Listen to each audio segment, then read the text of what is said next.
On Saturday, he was I saw him real briefly, and I was playing hockey, and I was on my first shift, and I came out of the corner and went right to the net and tried to jam it in, and I didn't score like Matt did last night, but I floated back to the high slot, had a one-timer, and scored.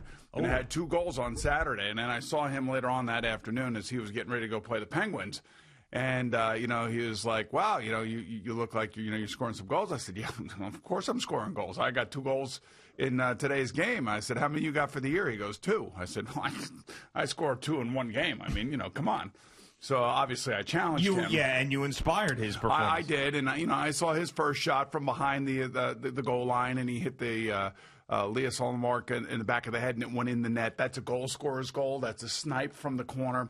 So, our favorite hockey player and, most famous hockey player in New York obviously scored 2 goals last night. And there's one thing that has happened to Matt that has changed. And this goes back to the bubble when he had 5 goals in the playoffs. He became a dad. That's right. And, I had a number of people tweeting me last night about his goals per game prior to being a dad to his goals per game after becoming a dad. Oh, it's a big stat, man. It is a big stat, and it's rising. And finally, he's realizing his offensive game. Maybe Barry Trotz will give him some power play time. You never know. Right, on the first unit, without a doubt. But, so of course I'm happy for Matt, and I want him to do well. And they're in second place now as they have won 7 out of their last 10 games. And the Rangers are now back to 500. They lose their goalie last night towards the end of the game, Shesterkin. I don't know how bad this injury looks. It looked pretty bad last night, so I don't know how long he's going to be out for. Hey, we're still missing 3 of our top players, and we're winning. And we take care of the Devils last night, played them again on Saturday. So, hopefully things are turning around for the Rangers. Look, in hockey, the way that these divisions are set up, this thing's going to come down to the last 10 games of the season. You didn't want to get overrun early in the season, but you certainly want to stay close. And since they're playing each other, and they're playing each other so much, and we're seeing a lot of these same games over and over and over again, that I do believe it will come down to the final 10 games of the season. Now, I feel like there's 2 Sabres teams. I feel like the Islanders and the Rangers and the Devils, maybe even 3 of them, play the Sabres every night. It feels that way, doesn't it? One of those teams plays the Sabres every single night. It feels that way. But and then, of course, for the Knicks, Julius Randle had a double-double at halftime last night. And he was great. He was great again. I think he had 27 and 17. MVP chance, man. I mean, it's just it's raining down on our guy. He's had a great season to this point, and to get to the break, 1 game over 500, which is really it's a terrific job by Thibodeau. It's a terrific job by everybody. Bringing along young players. Obi Toppin's got a long way to go. I don't know if you watched him again last night, even though he did have a couple field goals. It's just he's not in the flow of the game. Oh, he's out on the floor in the fourth quarter, and the Knicks' lead is dwindling, and Julius Randle has to check back in to sort of recalibrate the group. I mean, you hate to see stuff like that. It was almost like, all right, you're coasting your way to a victory, going into the All-Star break. Let's get the starters out. Let's get our star out. Let's put Obi Toppin in to be able to head into the break on a high note, and it was the exact opposite. I was trying to think. I think it was, I don't know if it was in the fourth quarter. It may have been in the third quarter. I'm not sure. Where you could see, so Detroit has the ball on offense. They're at the top of the key, and there's a little pick and roll that's about to happen. And Obi Toppin just, gives into the pick. Like, he just doesn't fight over it, doesn't fight under it, doesn't do anything. Just gives into the pick and just gets really lazy. And I know he's a local kid, and I'm sure his, friends and family are listening to this. And this is the ebbs and flows of a rookie season. He gave up on that particular play. And right after that, Detroit scores on that play, and Thibodeau calls timeout. Yeah. And he's like, you can't see his face because he's got the mask on. But I could see in his eyes just how frustrated he is. It's one of the reasons why Quickly doesn't play as much. Toppin's not playing as much. Thibodeau's trying to win. He's trying to bring those guys along. R.J. Barrett is looking like the real deal. Like last night again, confidence, did it all. So he's looking like the real deal. So this is, from a fan standpoint, we have to understand that the coaches know these players better than we do.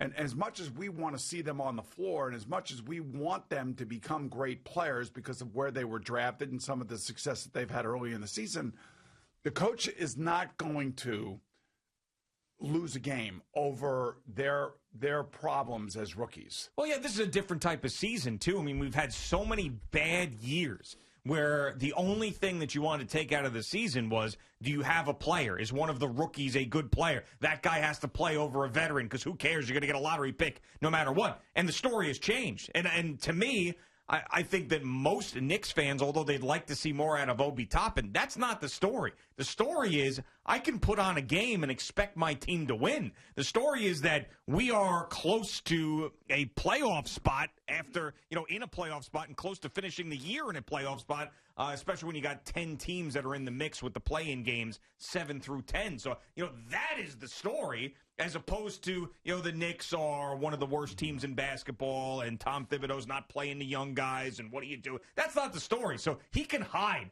Obi Toppin can hide. That story of him not developing quick enough can take a seat on the back burner as they continue to win and continue to be a surprise in the NBA Well, it's the same thing quickly last night. He didn't play much.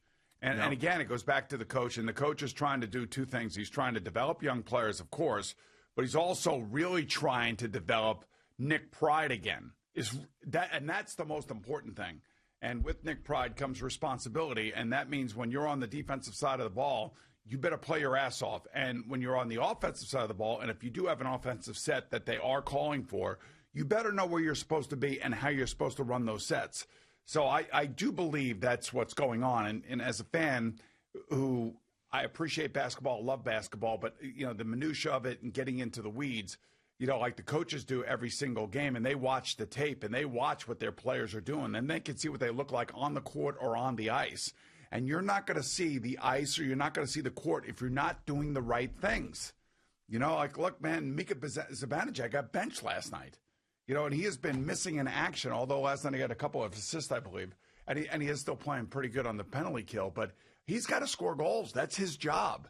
That's what they're paying him for. And if you're not performing and you're not living up to the expectations, then the coach has got to do something. Doesn't matter who you are, right? Man. They have to hold everybody accountable, and that's why I do like David Quinn, and that's why I do like Tom Thibodeau of the two teams that I root for, because I do believe that they try to hold people accountable. Yeah. When they're not playing well and they're not doing things right, then they're not going to get either ice time or court time.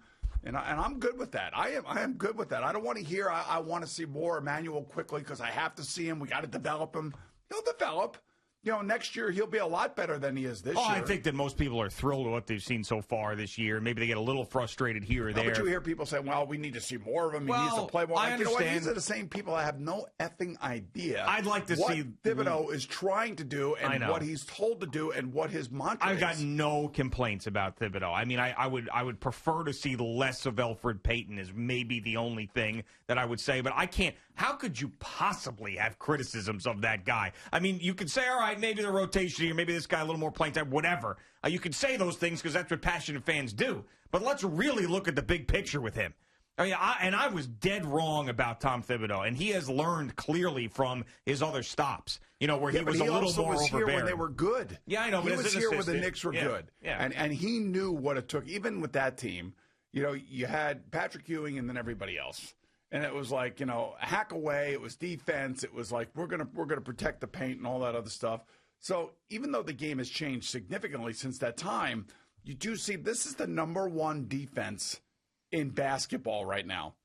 They're the number one team on defense in basketball. And that shouldn't change. The break. That shouldn't change. That should never change. That's not something that's volatile. It's not like three-point shooting. That's not, that should not change. That's a commitment from everybody on the. And by the way, with Mitchell Robinson being out for as long as he's been out, the defense hasn't really suffered at all. And remember, Derrick Rose doesn't play last night. I don't feel the same way you do about Elfrid Payton. I think they made the right choice getting rid of Dennis Smith Jr., obviously. Yeah.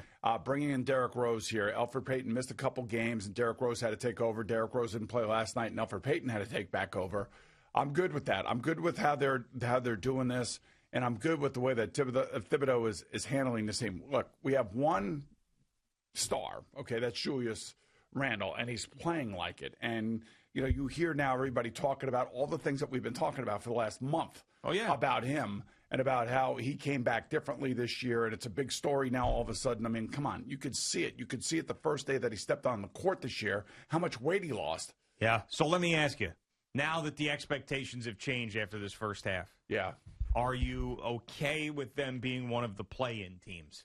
Meaning, no, I don't. I want them to make the playoffs. I don't want them to make a play-in game or any of that crap. but you've got to remember, though, it's this year the 7 and 8 seeds are also play-in seeds. Yeah, I want them to be higher than that, and they're 5 right now. And here's the thing: we talked about this about 8 or 9 games ago about their schedule and how we said, remember, 8-2, 7-3, we'll take that. Well, they're 7-3 in their last 10 games, and now they're at the break and they're 1 game over 500. Now their schedule is a little bit tougher coming out of the break. It's a lot tougher, right? They're going to be playing Philadelphia. They're going to be playing Brooklyn. Yep. You know, they're going to be playing the Lakers are coming to town. I mean, they're going to be playing a lot of good teams. So, all right, we're 35 games into the season. Now the question is, what are you going to do the second half, and can they stay a bit above 500? I think that's the mark that they have to try to stay at. And if Mitchell Robinson comes back, you know, Derrick Rose comes back healthy now that everybody has a week off, you know, get their legs back underneath them and come back and play defense and really try to build on this first half. I think, to me, that is a 100% win for the Knicks from where they were at the beginning of the season. Of course. Now, I'm with you on wanting to be one of the top 6 seeds. As I sit here right now, that's what I say would be acceptable with the expectations changing. However, if they start to slide a little bit, they have another injury, another issue, I'm sure that I'll be thrilled if they slide a little bit and still have an opportunity to continue in the postseason with one of the play-in spots 7 through 10. But I am with you. I mean, and I don't want to get soft with them. I don't, because we've been punished for so many years. You don't want to all of a sudden be like, it's okay. No, hell, it's not okay, man. You guys had a great first half. You're a great defensive team. You're above 500. You got a legit all-star on the team. You got developing players all over the place. You got a great rookie who is exciting and quickly. You even got guys like Frank Ntilikina contributing with a bunch of threes last night, which you never see from that guy.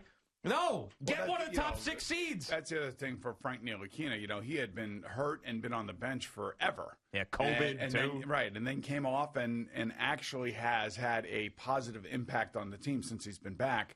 But a lot of that, you know, this is one of the reasons why they wanted Derrick Rose, because they didn't really feel like Dennis Smith Jr. was going to be able to settle things down the way that Derrick Rose has. And he has been a different player since he's been here. I don't care what anybody says now. I think he's playing too many minutes. That's one of the reasons why I didn't play last night, I think. You know, when he starts playing 30, 35 minutes, and you're like, wait a minute, hold on. He's only supposed to be playing like 20 to 23 minutes.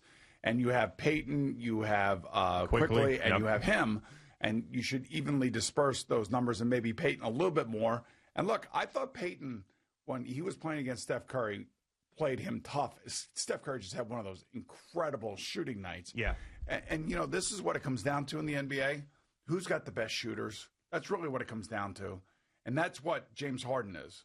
You know, that's what Kyrie Irving is. And when Kevin Durant comes back, that's what he is. They have 3 of I would say the 5 best shooting players in the NBA that have the ball as much as they have it. Yeah, so the Jazz slander, by the way, and the reason what makes me think of this is you talked about Kevin Durant and shooters and all of this.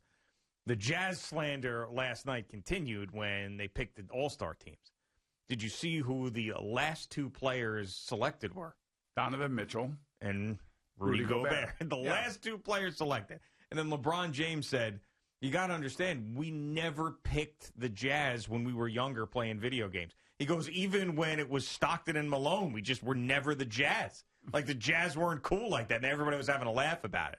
So I'm telling you, man, though, that team is going to want to win a championship. I know. At this point now, and Donovan Mitchell being a local guy, too, like, don't you want to see that? Aren't you rooting for him? Wouldn't that be one hell of a story? Because they really started the whole COVID situation in the NBA with Rudy Gobert. And remember him and Donovan Mitchell getting into it? They couldn't play with one another. They couldn't stand each other. Yeah, that whole thing. And Rudy Gobert's kissing people on the lips in the locker room, having a grand old time because he thinks that the COVID's fake, that he gets it, and he's touching everybody's microphones. And now all of a sudden those guys love one another. They're bonding together over the disrespect. Thank you for watching. Please like, comment, and subscribe. And don't forget to hit the red bell so you're notified when we have new content.